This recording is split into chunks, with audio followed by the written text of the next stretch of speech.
The sun sets over the ruins of Nineveh, a silent monument to forgotten power. We remember the Assyrian Empire for its winged bulls and conquering armies, a superpower carved in stone. But that stone was polished to hide its true foundation. Beneath the grand palaces and epic tales lies a darker reality, a monument built not just on ambition, but on terror. Today, we pull back that polished surface. You will learn 30 dark secrets of the Assyrian Empire, a journey into acts of psychological warfare, forbidden rituals, and truths history books often gloss over. How did a king use a dog collar as a weapon more powerful than any sword? What forbidden texts might have been hidden in the world's greatest ancient library? By the end, you will see this ancient civilization in a completely new and unsettling light. What does absolute power look like when it has nothing left to hide? Our first dark secret begins not on the battlefield but in the aftermath of victory. The Assyrians understood that to truly conquer a land, you had to conquer its mind. They pioneered a form of psychological warfare so brutal it echoes through the ages. When a rival king was captured, his death was often not the immediate goal. Instead, he was subjected to a meticulously staged public humiliation designed to shatter more than just bone. It aimed to break the very idea of his kingship. Take King Hanunu of Gaza. After his city fell, he was not executed in private. He was paraded before the masses with a dog collar fastened around his neck, a leash held by his Assyrian captor. This was a deliberate, symbolic annihilation. By treating a sacred ruler like a common animal, the Assyrians sent a deafening message to every watching subject. Your protector is now a pet. Your gods have forsaken you. Resistance is not just dangerous, it is cosmically pointless. The horror did not stop with colors. Another captured Babylonian king was forced to wear the severed head of his own son around his neck for days. Imagine the weight of that. It was a living nightmare, a punishment that transformed the body of a father into a monument to his own defeat. These acts were broadcast far and wide, carved into palace walls for all visitors to see. The stone reliefs are chillingly matter-of-fact, showing captives led on leashes like livestock. This was strategic terror, a calculated system. The goal was to drain the spirit from entire nations before the Assyrian army even arrived at their gates. Why fight when your gods have clearly chosen the other side? This psychological dismantling was the dark foundation upon which their empire of fear was built. And if they could break a king so completely, what dark methods did they use to control their own people from within? This calculated terror was only the first step in a larger, colder design. To truly erase a nation, you must erase its memory. The Assyrians perfected this through a chillingly bureaucratic innovation, the world's first large-scale system of mass deportation. This was not the chaotic displacement of war, it was a deliberate, state-sponsored program of social dissolution. When a region like Israel or Babylon was conquered, its people were not merely enslaved on the spot.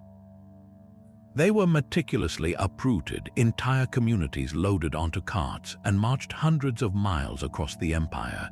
Historical estimates suggest over 4.5 million souls were forcibly relocated over 3 centuries. The numbers are almost impossible to grasp. Picture a continuous river of humanity flowing away from everything they knew, their homes, their ancestral lands, the graves of their parents. They were resettled in unfamiliar territories, deliberately mixed with other displaced groups. An Israelite might find himself building a canal in Nineveh alongside a Phoenician and an Elamite. This was the genius and the horror of the Assyrian method. By stripping people of their geographic and cultural anchors, they stripped them of their power to rebel. You cannot organize a resistance with people who speak different languages and worship different gods. Your shared identity, the very soul of your nation, was scattered to the winds. This was far more sinister than simple slavery. A slave class maintains its own identity, its own hidden solidarity. The Assyrian deportee was meant to lose all identity, becoming a neutral, interchangeable unit of labor for the state's endless projects. They built the very palaces and roads that symbolized their own subjugation.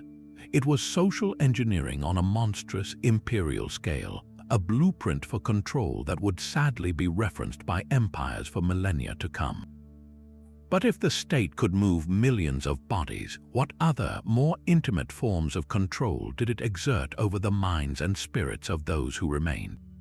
Yet this control over bodies and borders was matched by a deeper, more intellectual form of domination. In the heart of Nineveh stood the great library of Ashurbanipal, often celebrated as the ancient world's first great effort to gather all human knowledge.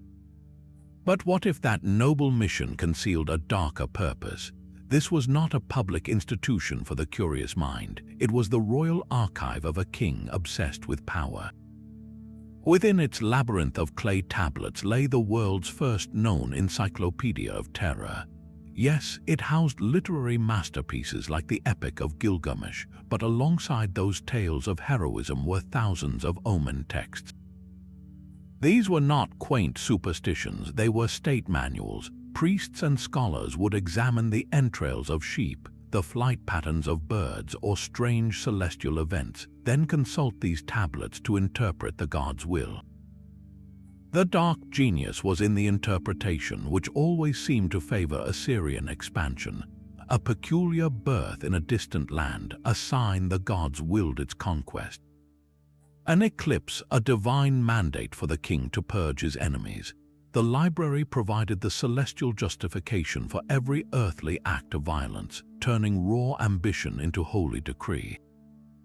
And what of the texts that did not survive? When the empire finally fell, the great library burned. While the fire ironically preserved many tablets by baking them, we must wonder what was deliberately destroyed in those final hours, or even purged long before by the kings themselves.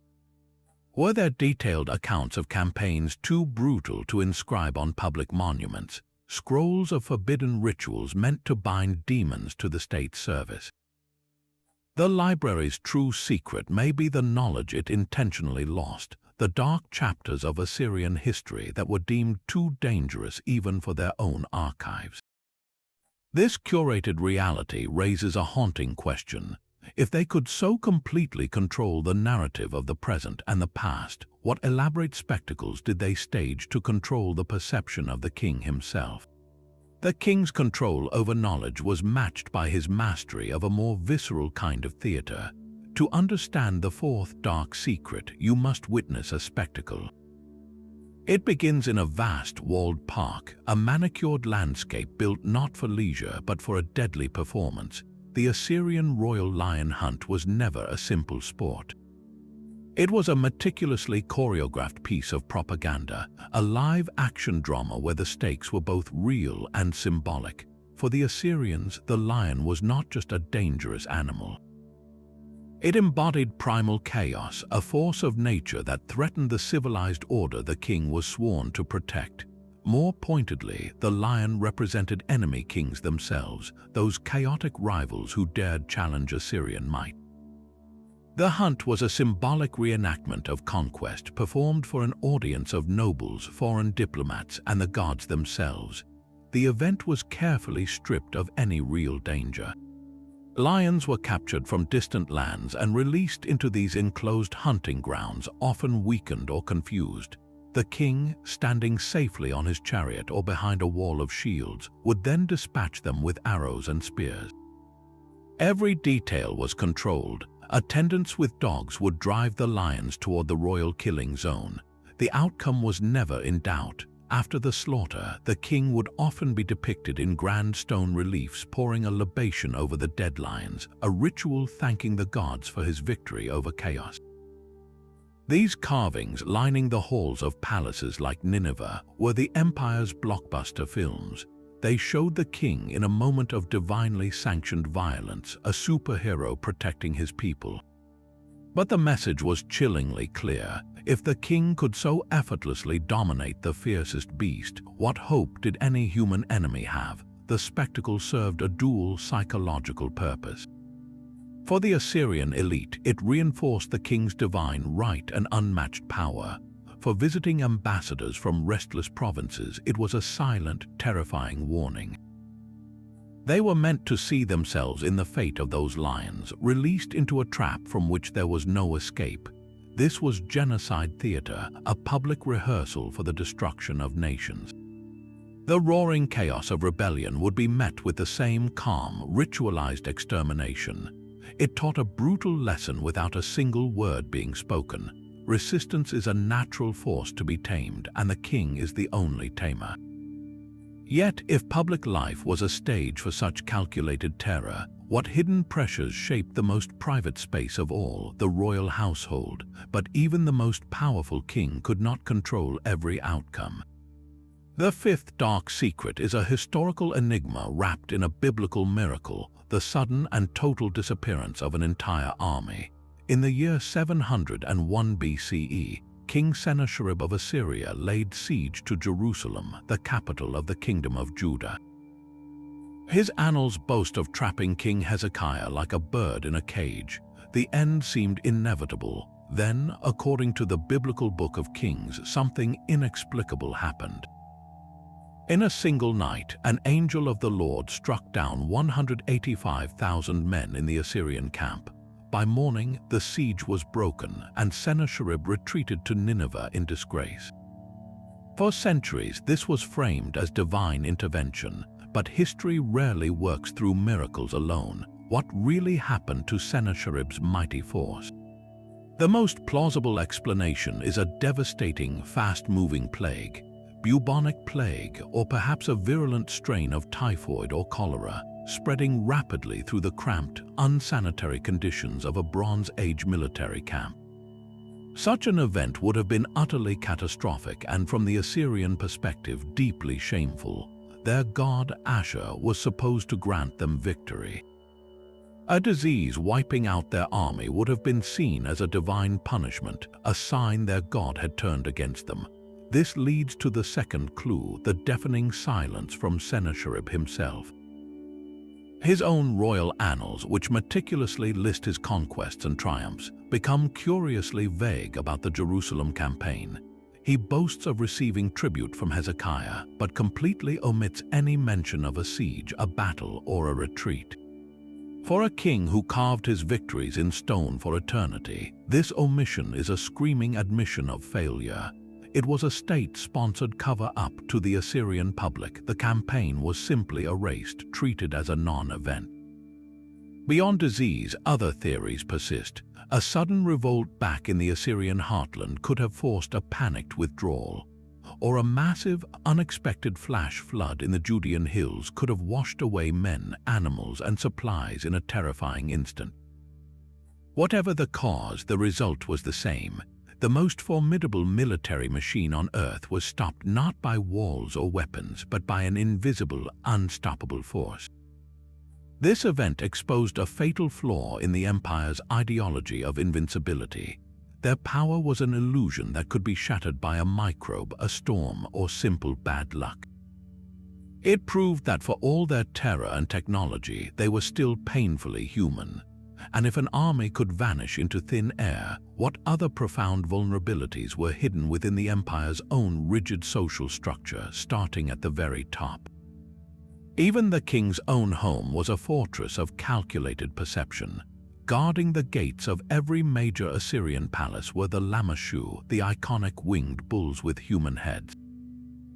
We see them today as magnificent art, symbols of protection, but their true purpose was far more manipulative. These were not passive guardians, they were psychological weapons carved from solid stone. Their design was a masterstroke of engineered perspective. Approach the palace as a foreign envoy or a conquered foe, and you would face the lamassu head-on. From that angle, the creature appears frozen in a moment of aggressive motion, muscles coiled, wings spread, a face of stern judgment staring directly into your soul. It is an overwhelming, terrifying sight meant to instantly humble you, to make you feel small and powerless before you even entered the king's domain. But after your audience, as you were led back out, you would see the lamassu from the side. In profile, its expression transforms. The face becomes serene, almost calm, and the body appears to be walking peacefully alongside you. The message was deliberate and chilling. To those leaving the king's presence, having submitted to his will, the empire now offered the illusion of peace and protection. You had passed the test. The terror was temporarily lifted. This dual nature embodied the entire Assyrian state, awe-inspiring and terrifying, a beast that could either crush you or walk beside you, depending entirely on your obedience. Creating these living monuments of fear demanded a staggering human cost. Each lamassu was quarried from a single colossal block of alabaster or limestone weighing up to 40 tons. Imagine the logistics, dragging that immense weight from distant mountains to the heart of cities like Nineveh or Khorsabad, using little more than wooden sledges, ropes, and the sweat of countless slaves. The labor was brutal and unending. Workers, often deportees from conquered lands, toiled under the sun and the whip, their lives expended to erect statues whose sole purpose was to intimidate their own people. The lamassu were the empire's permanent, stone-faced border guards, policing not a geographical frontier but the frontier of the mind. They set the tone for everything within the walls they guarded. And within those walls, the king's authority was absolute, enforced by a shadowy network whose very name was designed to spread a quiet, pervasive dread. Even the king's absolute power required a yearly reset, a public ritual that cleansed the throne of all past failures. This was the Akitu festival, the 12-day New Year celebration in the city of Ashur. On the surface, it was a grand spectacle of parades, feasts, and offerings, a reaffirmation of the cosmic order with the king at its center, but at its heart lay a shocking act of controlled chaos. On the 5th day, the high priest would enter the royal palace, approach the king, and perform an unthinkable ritual. He would strip the monarch of his scepter, his crown, and his royal ring. Then, before the eyes of the gods and likely key members of the court, he would strike the king across the face. The slap was not a gentle tap. Historical sources describe it as a forceful blow, hard enough to bring tears to the king's eyes. Imagine the scene. The man who could order armies with a whisper, who was portrayed in stone as a lion-slaying demigod, was publicly humiliated and reduced to a tearful mortal. Yet this was not a challenge to his authority. It was the entire point. The ritual was a symbolic death. The king, stripped of his divine regalia, was no longer king for a moment. He was a sinner, a flawed man bearing the collective guilt and misfortunes of the past year. The slap absorbed that failure. Then the high priest would return his regalia, and the king's divine status was ceremonially reborn, purified, and renewed.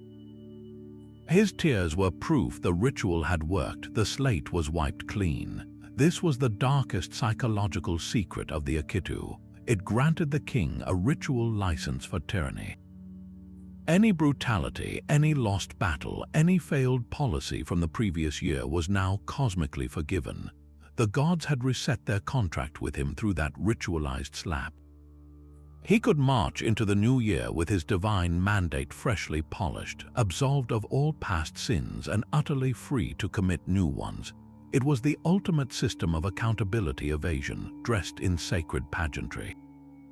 The festival didn't just celebrate power, it recycled it, allowing a cycle of conquest and terror to continue indefinitely, morally unburdened.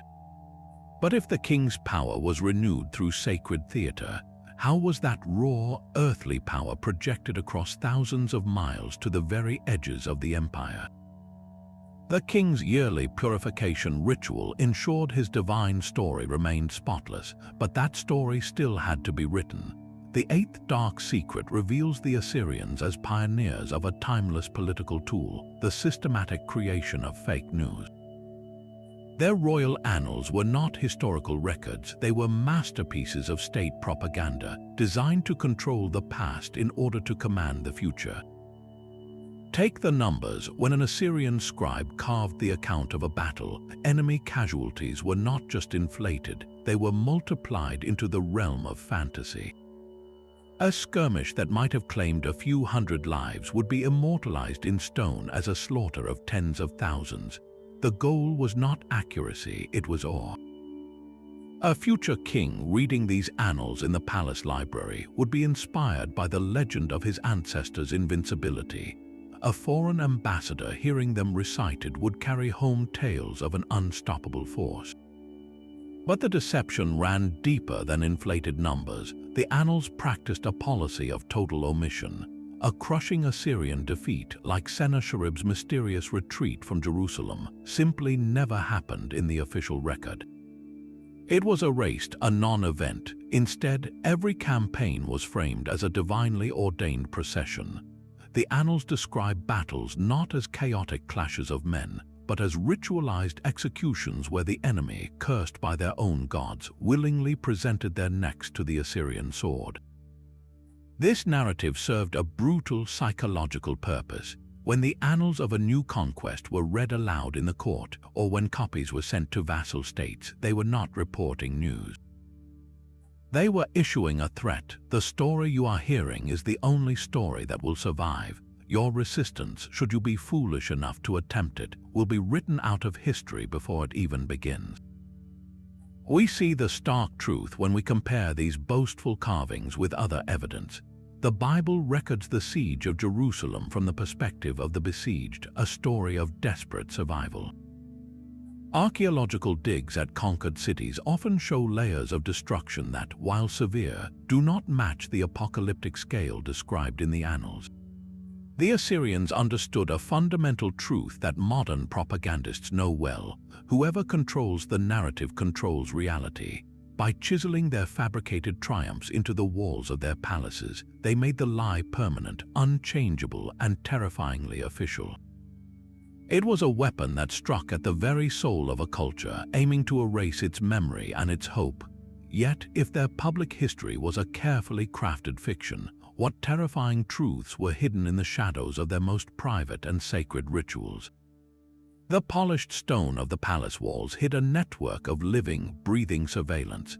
To maintain absolute power, the Assyrian kings cultivated a shadow force known as the Ashurbanipal, a title meaning those who are close.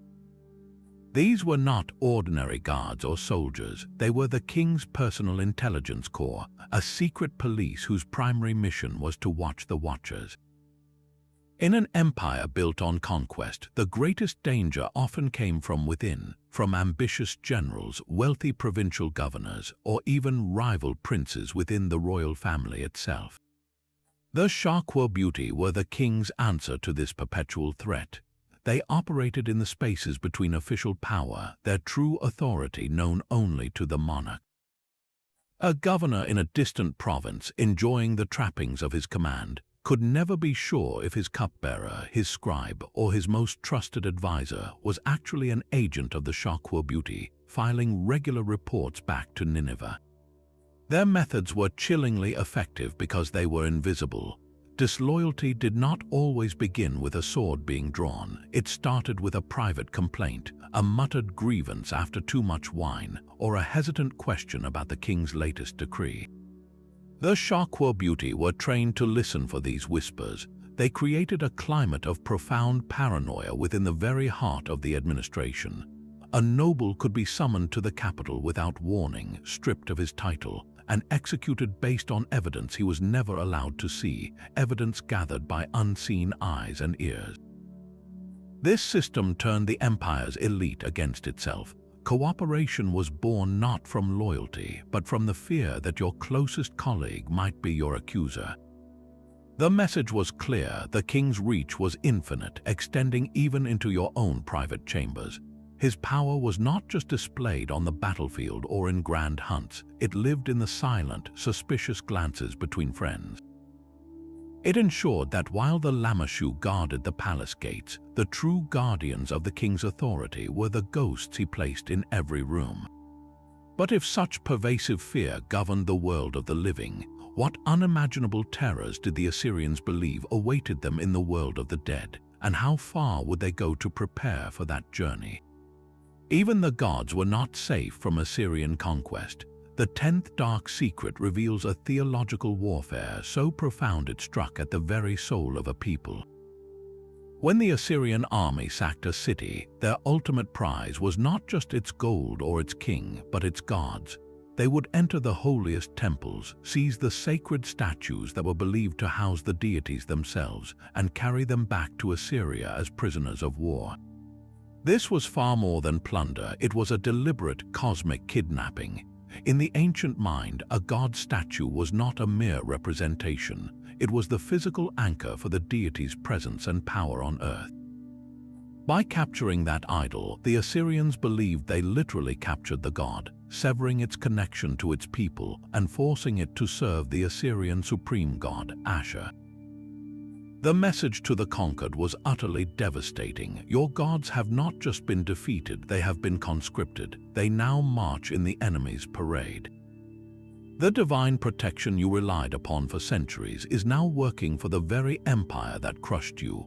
This spiritual hijacking created a crisis of faith that could paralyze a nation for generations. Why pray to a god who sits in a temple in Nineveh? Why fight for a deity who has seemingly changed sides? The practice reached its peak with the brutal sack of Babylon. After putting down a revolt, King Sennacherib didn't just destroy the city, he systematically looted the temples of Babylon's patron god Marduk. The statue of Marduk, the very heart of Babylonian identity, was dragged hundreds of miles to Assyria. This act was calculated to break the Babylonian spirit permanently, to prove that even their highest god had submitted to Assyrian might. The psychological devastation is almost impossible to overstate. A person's entire worldview, their sense of order, justice, and hope was built around the covenant with their deity. To have that deity physically removed and held hostage shattered that covenant completely. It made resistance feel not just futile but blasphemous. If your own gods endorse Assyrian rule, then who are you to object? This theological imperialism was perhaps their most insidious weapon, for it turned a people's deepest source of strength into the very proof of their subjugation. It forced a horrifying question upon the conquered. If our gods have abandoned us, what possible reason do we have to exist? This spiritual warfare had a brutally physical counterpart. When diplomacy and divine theft failed, the Assyrians turned to the dark art of siege engineering, transforming the patient work of blockade into a spectacle of industrialized terror. Their innovations went far beyond simple battering rams. They constructed multi-story siege towers, mobile fortresses of wood and leather rolled right up to a city's walls. From these towering platforms, Assyrian archers could rain arrows down upon defenders who thought themselves safe behind their battlements, turning their own fortifications into a deadly trap. For cities perched on hills or behind particularly strong walls, the Assyrians deployed a tactic of staggering scale and human cost. They would force thousands of prisoners and deportees to build colossal earthen ramps, a mountain of dirt and rubble slowly, inexorably climbing toward the top of the defensive walls. Imagine watching from inside the city as this artificial hill rose day by night, built by the enslaved hands of your own neighbors or kin, knowing it was a highway for chariots to drive straight into your streets. The psychological toll was immense, and if the walls still held, they would dig. Specialized teams of sappers, often miners from conquered regions, were set to work tunneling beneath the foundations. The goal was to weaken the stone until a section collapsed, or to create a hidden entrance for shock troops to emerge inside the city like ghosts from the underworld. Yet the true horror was not in the machines, but in the theater that accompanied them. The Assyrians understood that a city's will to resist resided in the hearts of its people. To break that will, they staged atrocities in plain sight. They would impale captured scouts or soldiers on tall stakes just outside the walls, leaving their writhing forms as a grotesque preview for the defenders. In some sieges, they used prisoners as human shields, forcing them to march ahead of the battering rams or to fill in defensive moats under a hail of their own comrades' arrows. The most chilling act was reserved for rebel leaders. If captured, they could be subjected to a slow, public flaying, their skin peeled from their bodies in full view of the city they had vowed to protect.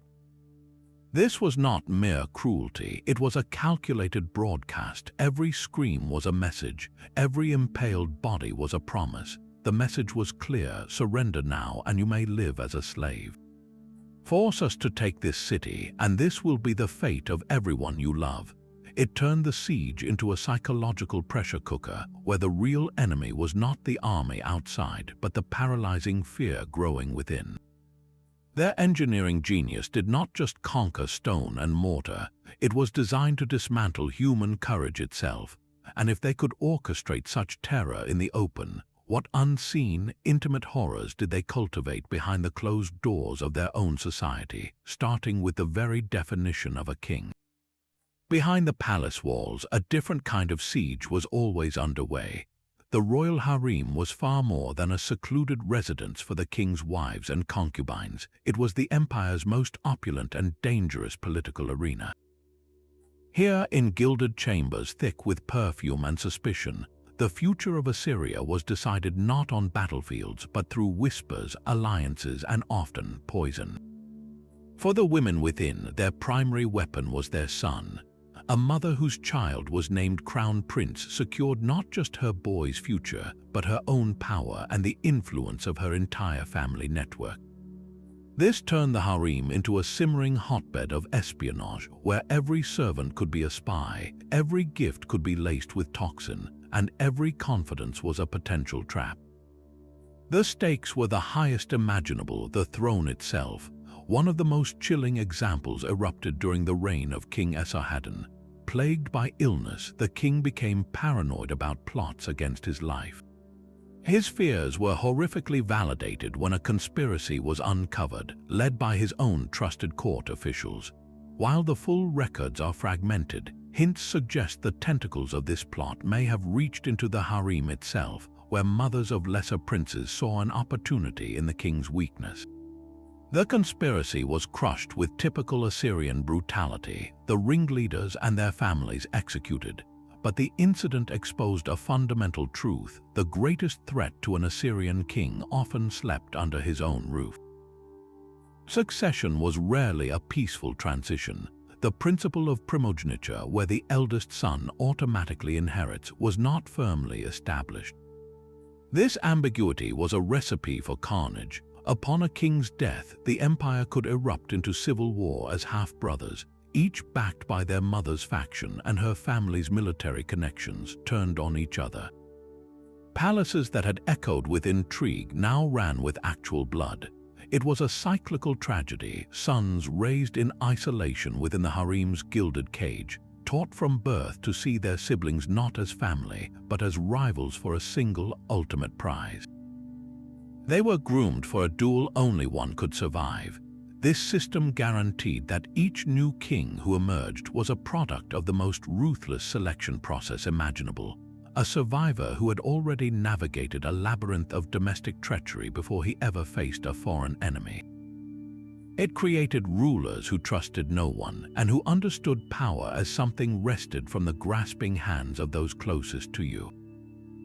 If this was the toxic environment that produced an Assyrian monarch, what kind of monstrous bureaucracy did he then unleash upon the world to ensure his will was done? The glittering gold and towering cedar pillars of Assyria were monuments to a simple, brutal equation. For the empire to thrive, it had to wage war. This was the 13th dark secret, an economic engine powered entirely by terror. The breathtaking wealth depicted on palace reliefs, the endless streams of tribute-bearers carrying silver, ivory, and exotic animals, were not the fruits of trade or innovation. They were the harvested spoils of a system designed to consume nations. Each conquered city was systematically drained. First came the immediate plunder, the emptying of royal treasuries and temple vaults. Then came the annual tribute, a crushing tax paid in precious metals, timber, and agricultural goods, enforced by the ever-present threat of a return visit from the Assyrian army. Failure to pay was not an economic dispute, it was an act of rebellion punishable by total annihilation. This created a predatory cycle the empire could not escape. To fund the army and build the palaces that proclaimed its glory, Assyria needed constant influxes of wealth. That wealth could only be secured by launching new campaigns, which in turn required more funding, demanding yet more conquest. It was a pyramid scheme of imperialism with terror as its foundation. But the most chilling commodity in this economy was human life. Every victory flooded the empire's slave markets. Deportees were not just political tools, they were the literal workforce that built the wonders of Nineveh. The luxurious hanging gardens, the immense city walls, the grand processional streets, all were constructed by hands that had once tilled foreign soil. The economy was built on a foundation of broken backs and shattered homelands. The dazzling civilization we remember was a gilded shell, its splendor directly proportional to the suffering it inflicted. This insatiable hunger for resources meant the empire's borders were never truly stable. They were always a temporary line waiting to be pushed forward by the next campaign. And to fuel that endless march, the Assyrians perfected a weapon so advanced it would not be seen again for centuries, a machine that changed the very nature of ancient warfare. The gleaming machinery of conquest could not shield a king from the ultimate vulnerability of flesh and bone. The 14th dark secret is a royal ghost story, the strange and unresolved death of King Sargon II. This was no ordinary monarch. He was a colossus, the builder of the magnificent capital at Dur-Sharrukin and a conqueror of legendary stature. Yet his end reads like a chilling anomaly in the Assyrian record. He died not in his palace, but on a distant campaign against a relatively minor kingdom called Tabul in what is now Turkey. More shocking than the death itself was the aftermath. His body was never recovered. For a civilization that meticulously preserved and entombed its rulers, this was an unthinkable disgrace, a spiritual catastrophe. A king's proper burial was essential for his journey to the afterlife and for the continued blessing of the gods upon his dynasty. Sargon simply vanished from the battlefield, leaving behind a void filled with dark whispers. The official annals, so verbose about his triumphs, fall into an awkward, telling silence about his final moments. The absence of a body fuels enduring theories. The simplest explanation is a catastrophic military defeat so total and humiliating that the Assyrian army was routed, leaving their king's corpse behind to be desecrated by the enemy. For a state built on the image of invincibility, this was a truth too devastating to carve into stone. A more sinister possibility points to internal treachery. Was Sargon, perhaps grown arrogant or reckless, assassinated by his own generals or by rivals within the royal family who saw an opportunity? Leaving his body on the field would have been the perfect cover, making his death look like a battle loss rather than a palace coup. The immediate actions of his son and successor, Sennacherib, only deepened the mystery. Upon taking the throne, Sennacherib made a startling decision. He abandoned his father's magnificent, unfinished capital at Dur-Sharrukin entirely, moving the royal seat back to the ancient city of Nineveh. He never completed Sargon's palace, allowing the grand project to become a ghost city, a monument to a cursed legacy. This was more than a change of address, it was a profound act of symbolic rejection. It was as if Sennacherib was fleeing the very shadow of his father's ill-omened fate, trying to sever his reign from the bad luck that seemed to cling to Sargon's memory. The unfinished walls of Dur-Sharrukin and the empty royal tomb stand as a haunting, physical question mark. What truly happened to the great King Sargon on that distant battlefield? Was his fate a military accident, a political murder, or something the empire simply could not bear to remember? The battlefield frenzy of the Assyrian army may have had a divine and deeply unsettling source. Beyond the disciplined ranks of infantry and chariots existed a secretive, ecstatic cult dedicated to the goddess Ishtar, a deity whose domains were a volatile mix of love, war, and raw, untamed chaos. While Ishtar was worshipped across Mesopotamia, the Assyrians tapped into her most terrifying aspects, cultivating a class of holy warriors who served as her living vessels on the battlefield. These were the Kurguru and the Asinu cult performers whose rituals existed in the shadowy space between religion and psychological warfare. Their practices were considered so potent and so dangerous, they were likely kept at a deliberate distance from mainstream society, a forbidden engine of divine madness. Before a campaign, these figures would perform frenzied, trance-like dances, working themselves into a state of ecstatic possession. Historical texts and carvings hint that part of their ritual involved cross-dressing, adopting the attire and symbols of the goddess to literally embody her contradictory nature, both life-giver and destroyer. This was not about mere pageantry. It was a deliberate unraveling of the self, a shedding of human limitation to become a conduit for Ishtar's chaotic power. A warrior who no longer recognized the boundary between male and female, or between sanity and frenzy, would also have no regard for the conventional rules of combat. Imagine facing an enemy who felt no pain, who fought with a laughing, divine abandon, who saw battle not as a tactical exercise but as a sacred offering to a bloodthirsty goddess. For the disciplined soldiers of rival kingdoms, this was a nightmare scenario. You could not predict them, you could not reason with them, and you could not intimidate them. They were already possessed by something far more terrifying than the fear of death. The Assyrian command, in its cold calculation, may have seen these ecstatic warriors as the ultimate shock troops, a supernatural toxin released into the enemy's ranks to spread panic and dissolve order before the main army struck. It was the weaponization of divine chaos, a dark pact where the empire traded societal taboos for a glimpse of unstoppable, holy rage on the front lines. This blurring of sacred and savage forces reveals a culture willing to harness any power, no matter how unstable, to feed its endless hunger for dominance. But if they could channel such chaotic divine energy for war, what terrifying obligations did they believe they owed to the gods in return, and what happened when those debts were left unpaid? The divine frenzy of Ishtar's cultists harnessed chaos for conquest, but another king sought to weaponize the very earth itself. Ashurbanipal II was a master of a different kind of terror, one that targeted not just people but their entire world. In his royal annals, amid the usual boasts of slaughter and subjugation, we find a chillingly specific pride in environmental destruction.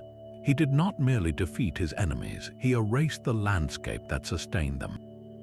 When he conquered a rebellious city, his soldiers would systematically cut down its sacred groves, those ancient forests where local deities were believed to dwell.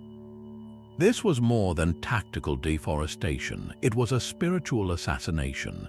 By felling these holy trees, Ashurbanipal was severing the people's direct line to their gods, proving that Assyrian power could reach into the heavens and strip away divine protection.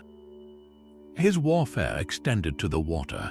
If a city was too well fortified, he would order his engineers to divert the course of a nearby river, channeling its flow directly against the mud brick walls until they dissolved into slurry, or flooding the surrounding fields to drown the harvest before it could be gathered.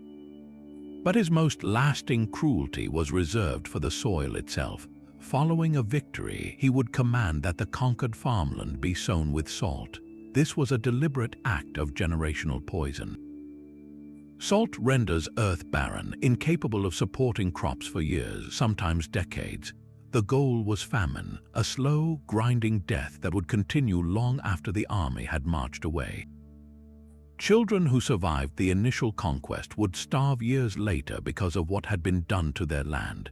This was scorched earth policy framed as divine punishment. Ashurbanipal presented himself not just as a conqueror, but as an agent of the gods, unleashing a curse upon the earth of those who dared oppose him. The scar he left was not only on the people but on the memory of the land. A salted field is a visible, bitter monument to defeat, a daily reminder to survivors that their past rebellion made their future impossible. It was ecological terrorism designed to break the profound connection between a culture and its homeland, ensuring that even if the people someday returned, the land itself would tell the story of Assyrian vengeance. This calculated attack on nature reveals a terrifying evolution in imperial thinking, where total victory meant making the world itself mourn. The earth beneath Nimrud holds a secret it tried to keep for millennia. In 1989, archaeologists working at the ancient Assyrian capital made a discovery that turned a historical mystery into a visceral human tragedy. They uncovered a mass grave, a single pit containing the tangled skeletons of at least 300 souls. But this was not a cemetery, it was a crime scene frozen in time. The victims were not old, they were young men, women, and even children, their bones bearing the brutal marks of a violent end. Some skulls showed crushing blows, others the precise cuts of blades. They had been thrown into the earth together, without ceremony, without the grave goods that accompanied even the poorest Assyrian into the afterlife. This was a disposal, not a burial. The pit tells a story of a single, catastrophic event, a day of screaming chaos that someone then desperately tried to cover with dirt and silence. Who were these people, and what happened in Nimrud to warrant such a final, anonymous solution? Theories paint different, equally grim pictures. The first possibility is a palace purge. Assyrian history is littered with bloody succession struggles. Perhaps a rival faction within the royal household, or even a paranoid king, ordered the extermination of an entire extended family, including servants and guards, to eliminate any possible challenge to the throne. The inclusion of women and children points to a desire to erase a bloodline completely. A second, darker theory connects the grave to the empire's death rattle. In 612 BC, a coalition of Babylonians and Medes stormed and sacked Nimrud. Could these 300 have been victims of a last, desperate ritual sacrifice? Facing the end of their world, did the city's priests and rulers perform a final, horrific offering to the gods, pleading for a miracle that never came? Or perhaps they were simply slaughtered where they stood by the invading army, prisoners of war deemed too numerous or troublesome to keep.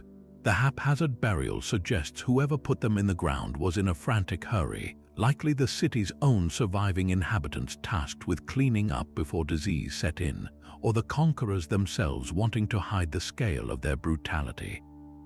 What makes the Nimrud mass grave so profoundly unsettling is its anonymity. These were not kings or heroes memorialized in stone. They were ordinary people whose lives were ended in a single, violent spasm, then buried in a collective amnesia.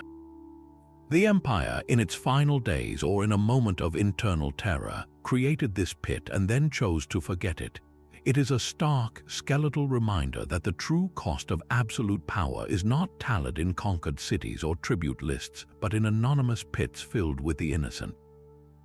This hidden violence forces us to ask, if such a horror could be buried at the very heart of the empire, what other acts of terror were so commonplace they were not even deemed worthy of a grave?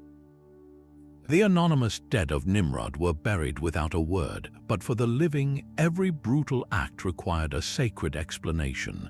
The 18th dark secret exposes the empire's divine rubber stamp, a system where the god's will could be manufactured on demand. The Assyrians lived in a world thick with omens, where the future was believed to be written in the stars, the entrails of a sheep, or the birth of a deformed lamb. Kings maintained vast teams of scholar priests, the empire's most powerful bureaucrats, whose sole job was to read these signs and advise the royal court. On the surface, this was about piety, about aligning human action with divine intention. But in practice, it created a chillingly flexible tool for state violence. Here was the dark twist. When a king desired to launch a campaign against a rich rival like Babylon or Elam, he did not simply give the order. Instead, the immense pressure of his ambition would flow downward through the court. The royal diviners would then carefully examine the sacrificial sheep or scan the night sky, and miraculously they would find the precise omen that justified the attack. A crack in the liver of a slaughtered animal might suddenly reveal the face of a dying enemy god. A peculiar planetary alignment would be interpreted as a celestial signal for Assyria to march. The system was designed for post hoc justification. The decision to conquer came first. The divine mandate was conveniently discovered afterward. This turned religion into the ultimate public relations machine. Before the army marched, the king could stand before his people and his nobles and declare, "This is not my war, it is the will of Ashur." The enemy's downfall was not merely planned in the war room, it was preordained in the cosmos. This spiritual cover was essential for maintaining morale and unity. A soldier could fight with more fervor if he believed he was an instrument of heaven's will. A conquered population could be more easily pacified if they were told their defeat was fated by the gods themselves, a verdict written in the stars long before the first arrow was fired. It created a closed loop of legitimacy. Victory on the battlefield proved the omens were correct, which reinforced the king's divine right to seek more omens for the next campaign. The divine will became a blank check, endlessly renewable, authorizing any atrocity in the name of cosmic order. It was the perfect crime, with the gods themselves framed as the accomplices. The divine will could justify any atrocity, but one punishment stood apart for its sheer, visceral horror. Among the stone reliefs from Nineveh, there are scenes that modern eyes can barely comprehend. They show a process so methodical, so coldly depicted, it chills the blood. This is the flaying of rebel leaders, the 19th dark secret of the Assyrian Empire. When a conquered city dared to rise up again, its punishment was not merely death but a public unmaking. Captured officials would be staked out before the eyes of their own people. Assyrian specialists, likely butchers or leather workers conscripted for the task, would then begin the slow, technical process of removing the skin from the living body. The reliefs are disturbingly clinical, showing every step with a craftsman's attention to detail. This was not a frenzied act of rage, it was a ceremony of terror. The symbolism was deliberate and profound. In the Assyrian mind, a city's walls were its skin, the protective boundary that defined it. By skinning a rebel leader, they were performing a dark metaphor, stripping the city itself of its defenses, exposing its raw vulnerability for all to see. The punishment did not end with death. The peeled skin was then treated as a state trophy. Some accounts suggest these human hides were nailed to the walls of the conquered city, a grisly new layer of defense meant to warn any future rebels.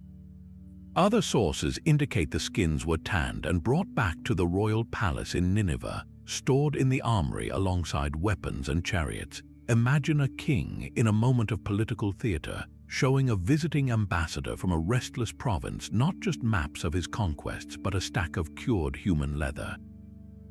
The message was beyond words. Your body is not your own. Your identity can be removed like a garment. Your rebellion will become a literal artifact in our collection, a preserved lesson in suffering. This practice transformed terror into a permanent, portable policy. A flayed skin did not decompose quickly, it endured. It could be transported, displayed, and referenced for years, a morbid monument that required no stone carver. It made the consequence of defiance horrifically tangible and unforgettable, a dark art where human cruelty met the permanence of a preserved hide.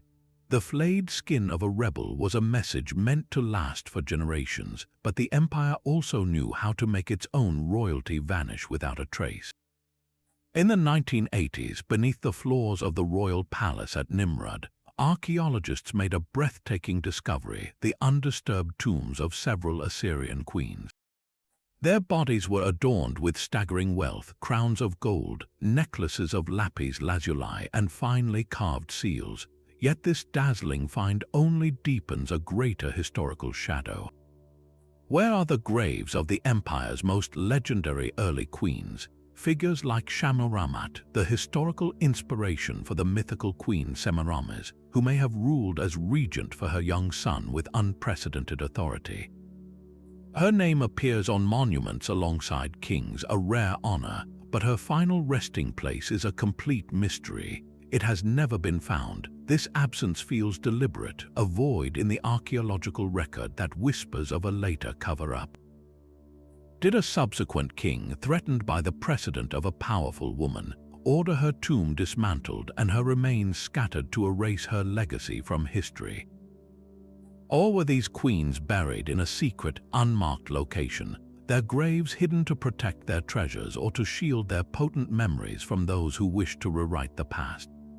Their missing tombs are more than empty chambers. They are black holes in our understanding, suggesting that the true influence of women in the Assyrian court was a force so potent it had to be physically buried and forgotten. What secrets about palace intrigue, succession crises, and the soft power behind the throne might those lost bones and buried jewels have revealed? This endless hunger for conquest was not just a strategy, it was an addiction. The 21st dark secret of Assyria is that the empire became psychologically dependent on war, a dependency that ultimately poisoned it from within. Its entire identity was built on the thrill of the next victory, the next river of tribute, the next wave of terrified captives marching into the capital. The economy, as we've seen, was a plunder-based machine, but this went deeper than gold and slaves. The social structure relied on a constant stream of new honors and lands to distribute to the military elite, keeping them loyal and occupied.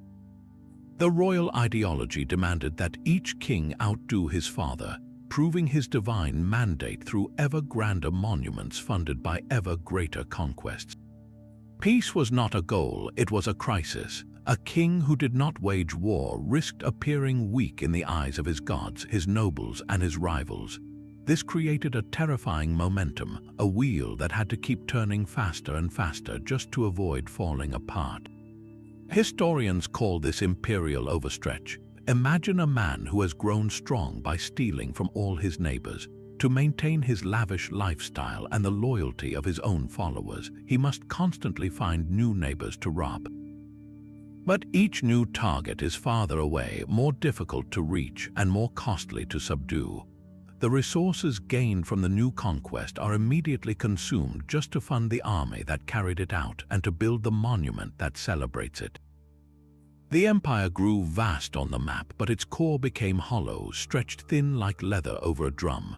Every new province required a garrison, a governor, and a network of informants, draining administrative energy from the center. Every subjected people added to the simmering reservoir of hatred waiting for a moment of weakness. The Assyrian system had no off-ramp. It could not transition to a sustainable, peacetime economy based on trade and internal development because its whole culture, its very reason for being, was rooted in the ritualized violence of expansion. The constant campaigning exhausted the land and the army, breeding resentment even among the Assyrian heartland's own farmers, whose sons never returned from distant wars. The need for fresh plunder was a drug, and each dose required a more dangerous and costly expedition to acquire. In the end, the engine of their success became the blueprint for their ruin. They had taught the world to fear them, but they had forgotten how to live without an enemy to crush. When the combined forces of Babylon and Media finally marched on Nineveh, they did not face a unified empire but a brittle shell hated by all, whose addiction had left it with no friends and no way to survive its own withdrawal. While the Assyrian kings carved their triumphs into stone, a very different story was being whispered on clay tablets in the shadows. A Babylonian text known as the Marduk prophecy tells of a profound injustice. It describes the statue of the great god Marduk being taken captive by a foreign power, dragged from its temple in Babylon to a distant, hostile land. For any Babylonian reading this, the reference was painfully clear. It was the story of their own humiliation at the hands of the Assyrians, but this text does not end in despair. It shifts into a powerful prediction, a prophecy that a future Babylonian king, chosen by the gods themselves, would arise to rescue Marduk, restore his statue to its rightful home, and bring a golden age of justice and prosperity. This was not history, it was hope weaponized, in the suffocating reality of Assyrian occupation, where the empire controlled the official narrative on palace walls. Texts like the Marduk prophecy became a form of spiritual resistance. They were copied in secret, passed from hand to hand, read in hushed tones. They gave a divine answer to the Assyrians' theological warfare. You claim our God serves you now. Our sacred texts say his captivity is temporary and his return will herald your doom. This prophecy provided a cosmic justification for rebellion. It told the oppressed that their suffering was not a sign of their God's abandonment, but a test, a prelude to a glorious restoration that they could help bring about by rising up. It turned passive grief into active, righteous fury. The prophecy likely circulated for decades, a slow-burning fuse of faith planted deep in the Babylonian psyche, waiting for the right moment to ignite.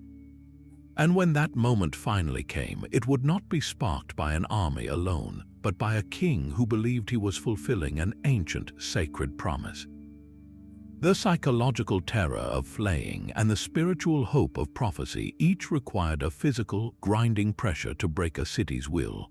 That pressure often took the form of starvation, but the Assyrians may have understood that famine had a silent, faster ally.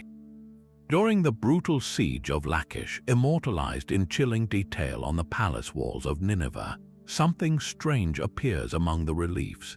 Amidst the scenes of assault and surrender, some of the Judean defenders are shown in postures of extreme weakness, slumped and emaciated in ways that suggest more than just hunger. Their bodies look ravaged by sickness. This raises a dark and controversial question. Did the Assyrians, masters of siegecraft, pioneer a form of early biological warfare? There is no direct tablet that orders such an act, but the circumstantial evidence is haunting.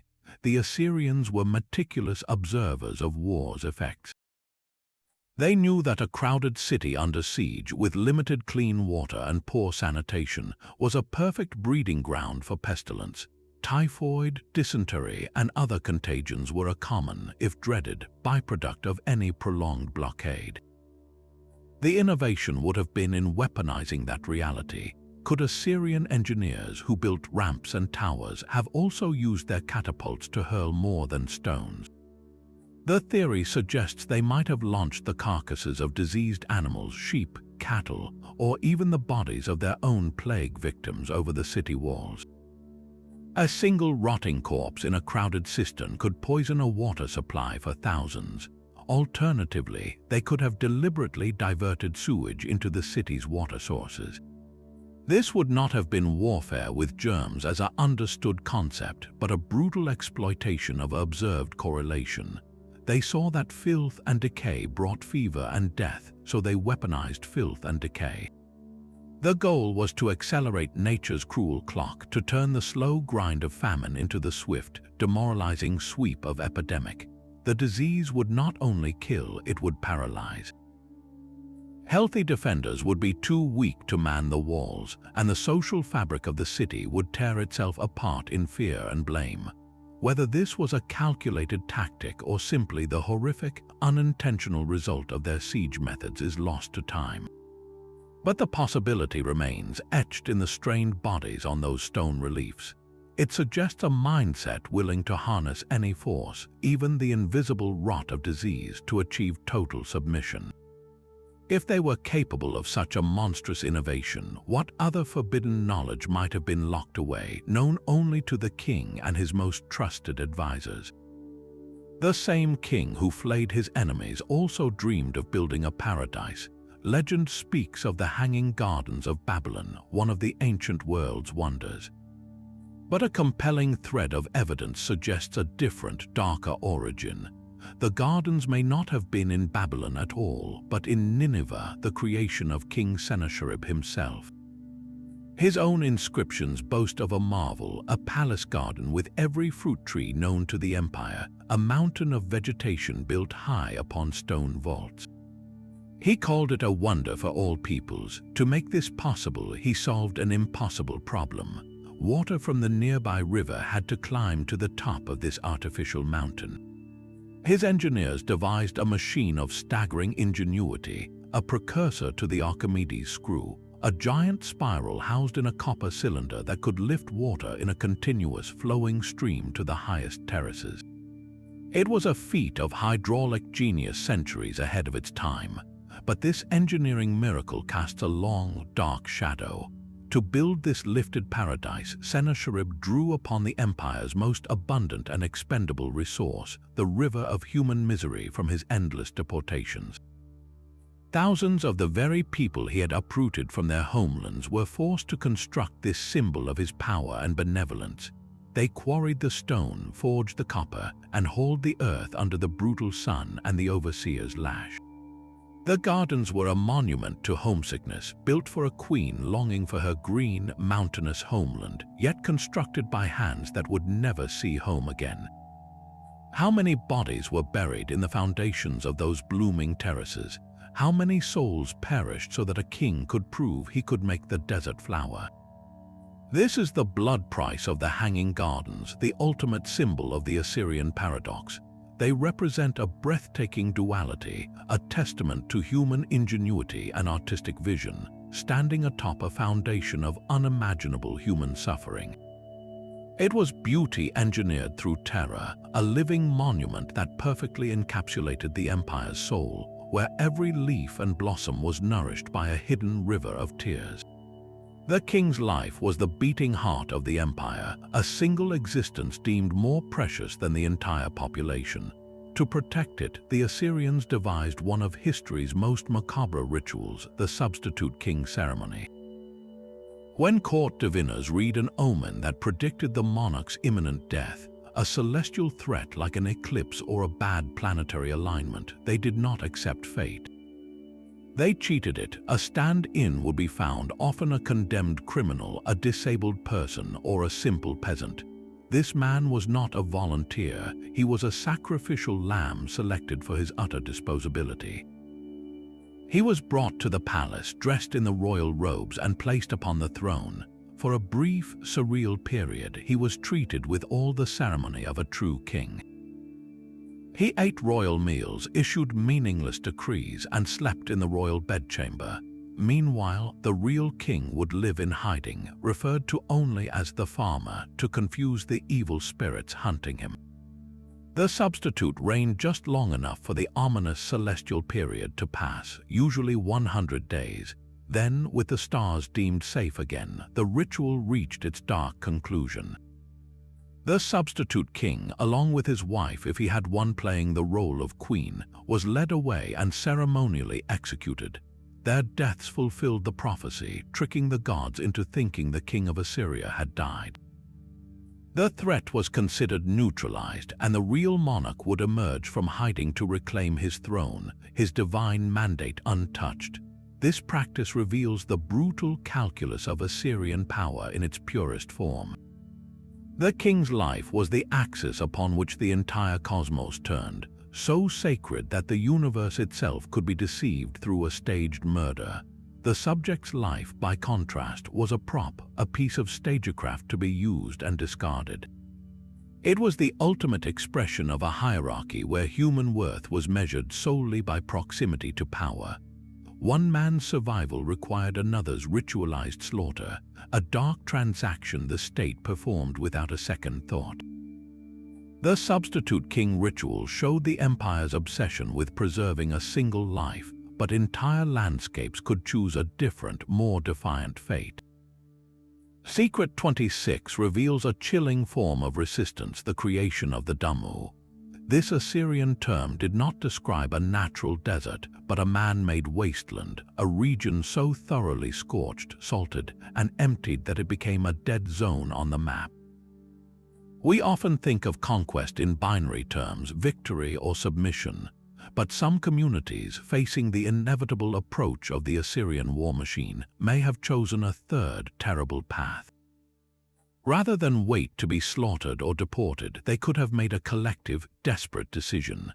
They would burn their own crops, poison their own wells, and then vanish. Whole populations might have melted into the trackless hills or the deep desert, becoming ghosts in their own homeland. To the Assyrian army arriving in triumph, they would find nothing but silence and ash. There were no cities to sack, no granaries to plunder, no able-bodied people to enslave and march away. The empire's economic engine required fuel, tribute, and labor. The Damu offered none of it. It was a hollow victory, a prize of empty air. This was passive resistance taken to its absolute extreme. It was the choice of annihilation over assimilation, a statement that freedom, even the freedom to starve in the wilderness, was preferable to life under the Assyrian yoke. The land itself became a weapon of refusal. By creating a Damu, a people could deny the empire its very purpose for existing. They transformed their home from an asset to be consumed into a scar to be avoided, a monument to their own vanished presence. It was a silent, collective suicide pact with the earth, the ultimate withdrawal from a game whose rules were always written by the conqueror. In the echoing emptiness of these dead zones, we hear not the clash of swords, but the profound, unsettling sound of a people who decided that to be erased on their own terms was the only victory left. Submission carved in stone can be a more permanent prison than any chain. Standing in the courtyard of the royal palace at Nimrud, the black obelisk of Shalmaneser III gleamed with a dark, polished sheen. At first glance, it is a monument to a king's glory, a four-sided pillar of limestone covered in detailed reliefs and inscriptions. The most famous panel shows a foreign ruler, King Jehu of Israel, groveling on the ground, his forehead pressed to the dirt in abject surrender. But the true power of the obelisk is not in that single act of submission. It is in the relentless, ordered repetition that surrounds it. The monument is a visual database of terror. Each of its 20 panels is a meticulously catalogued entry, a file on a conquered people. Here are the Egyptians with their exotic animals, the Syrians with trays of gold, the people of Masri with gleaming vessels. Each tribute bearer is frozen in a perfect, orderly line, their offerings held forth in a gesture of perpetual giving. This was not art for art's sake. It was a stone filing cabinet of domination. For any visiting dignitary who walked around the obelisk, the message was calculated and cold. Your nation is not unique. You are simply the next blank panel waiting to be filled. Your distinct identity, your local gods, your royal lineage, all of it would be reduced to a standardized image on this rotating stone record, your humiliation displayed in an endless loop for generations. The obelisk turned the chaotic reality of conquest into a neat, bureaucratic process. It communicated that resistance was pointless because the empire had a system, a preordained slot for every kingdom on earth. Your fate was not to be defeated, but to be archived. The orderly panels of the black obelisk promised a universe controlled by the king and his gods, but the sky itself could stage a rebellion. In the month of Simonu, in the year 763 BC, a terrifying darkness fell over Assyria at midday. The sun, the very symbol of their supreme god Ashur, was devoured by a black disk. This was the total solar eclipse of 763 BC, an event so precisely recorded in Assyrian chronicles that modern astronomers still use it to anchor ancient timelines. For the empire's scholar-priests, this was not a fascinating astronomical event, it was a divine scream. In their intricate system of celestial omens, a solar eclipse was one of the worst possible signs, a direct portent of the king's death or the downfall of his dynasty. Imagine the panic that would have swept through the streets of Nineveh, the desperate rituals, the frantic examinations of sheep livers to understand what sin had provoked the gods.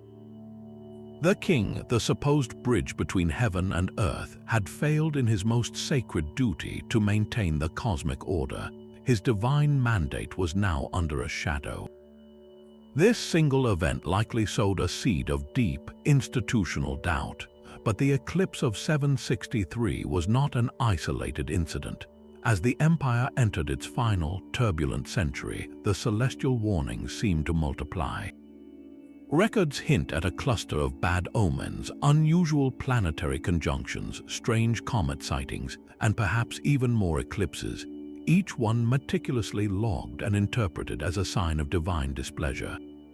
For a state whose legitimacy was built on the claim that the gods willed its expansion, this was a catastrophic narrative shift. If the stars were now aligned against Assyria, what did that mean for the king's right to rule? This celestial anxiety likely trickled down from the scholarly elite to the common soldier and the distant provincial governor. It fostered a psychological climate ripe for rebellion.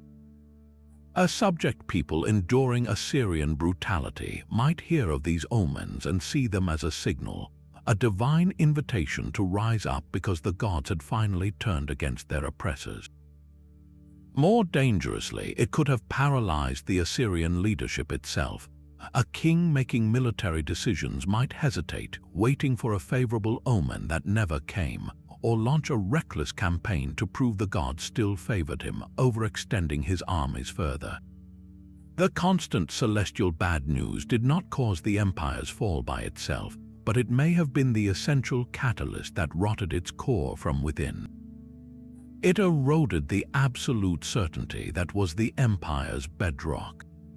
When the combined armies of the Medes and Babylonians finally marched on Nineveh in 612 BC, they were not just attacking a political entity, they were storming a fortress that had already lost its spiritual defenses, its inhabitants whispering that perhaps, according to the very stars they worshipped, their time was finally up. The stars had turned against them, and the earth itself was now made to scream. In the year 612 BC, the vengeance of Assyria's enemies arrived at the gates of Nineveh, and it was absolute. The coalition of Babylonians, Medes, and others did not come merely to conquer a city, they came to unmake a memory. This was the 29th dark secret, a ritual annihilation so thorough it was less a military victory and more a cosmic exorcism. They sought to purge the Assyrian spirit from the very soil. After breaching the walls, the standard practices of looting and burning were just the beginning. The true work was methodical, almost religious in its fury. Teams of soldiers and laborers, fueled by generations of hatred, set about dismantling the empire's physical soul. They did not topple the great lamassu, the winged bulls. They methodically smashed their faces and chiseled away their imperial inscriptions, blinding the stone guardians forever. The mighty walls of Nineveh, which had echoed with the footsteps of terrifying armies, were not left standing as a prize. They were pulled down stone by stone, their foundations dug up and scattered.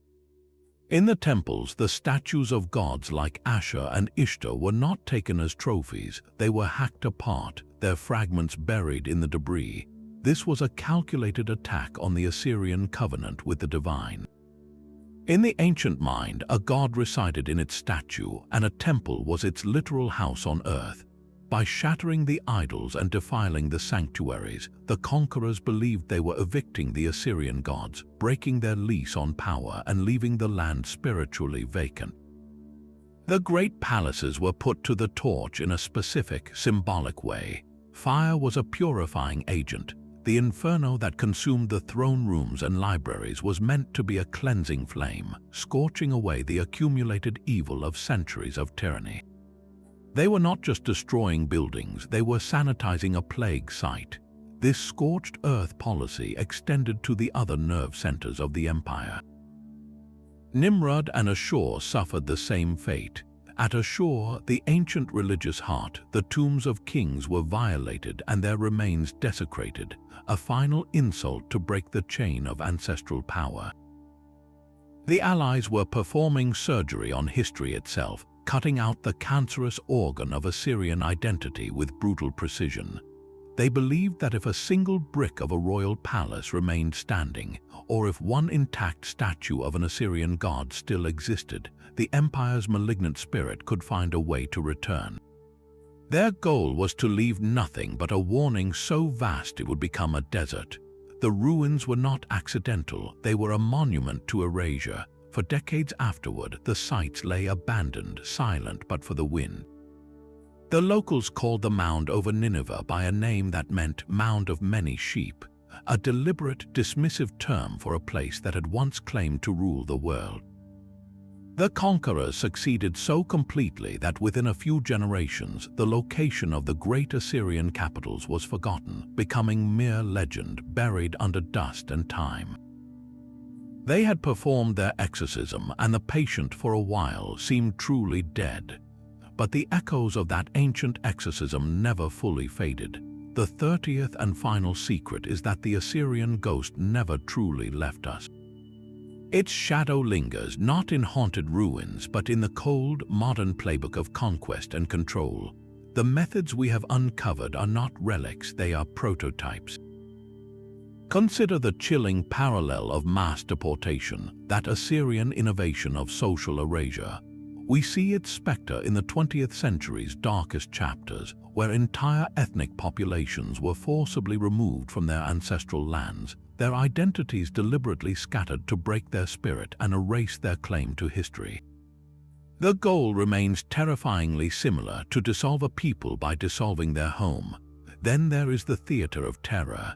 The public flaying of rebels, the staged lion hunts, the impaled bodies outside city walls, all were designed to broadcast a message of hopelessness. Modern conflicts have their own horrific spectacles, acts of violence filmed and disseminated not just to kill, but to paralyze populations with fear, to demonstrate that resistance is futile and that no one is coming to save you. It is psychological warfare stripped of stone and chariots, amplified by a digital megaphone. Even the Assyrian mastery of propaganda finds a direct descendant in today's information wars. Their royal annals carved into palace walls were the ultimate curated reality, a version of events where defeat was erased and victory was divinely preordained. In our era, state-controlled media and sophisticated disinformation campaigns create similar echo chambers, crafting narratives that justify aggression and vanish inconvenient truths, turning raw power into a righteous cause. Studying Assyria, then, is far more than an academic journey into dust. It is a case study in the enduring mechanics of empire, a blueprint for how terror is systematized, how resistance is crushed, and how stories are weaponized. It forces us to ask an uncomfortable, vital question. If an empire that fell 2,600 years ago could perfect these tools of domination, what dark secrets are being carved into the digital stone of our own time? What brutal innovations in control, what systems of deportation or despair, what masterful lies are being polished right now, waiting for future archaeologists to uncover as the terrible secrets of our age? The lesson of Assyria is not that their evil was unique, but that the architecture of power has frighteningly familiar foundations. The Assyrian Empire stands as history's most chilling paradox, a civilization of soaring genius built upon a foundation of abject terror. We have walked through 30 dark corridors, from the psychological dismantling of kings to the mass graves of Nimrud, from weaponized omens to the blood price of hanging gardens. Each secret reveals a society that mastered the world only to become a slave to its own hunger. Their engineers lifted rivers to the sky, while their priests justified the flaying of men. They curated all knowledge, yet their greatest export was fear. This is the ultimate legacy of Nineveh, not merely a fallen empire, but a 2,600-year-old warning etched in fire and stone. It teaches us that power, when divorced from conscience and built solely on intimidation, becomes a self-consuming flame. It grows until it has devoured every enemy, every ally, and finally itself. The shadow of the lamassu stretches long, a silhouette of a timeless truth, that the architecture of tyranny, from mass deportation to state propaganda, is a blueprint that can be rediscovered in any age. So we leave you with one final, reflective question. Does understanding the darkness of the past help us recognize its shadows in the present? We would love to hear your thoughts. Which of these 30 secrets shocked you the most? Was it the substitute king ritual, the theological kidnapping of gods, or the silent horror of the mass grave? Let us know in the comments below. If this journey into history's hidden chapters gripped you, please like this video and subscribe for more deep dives that pull back the polished stone to reveal the raw truth underneath.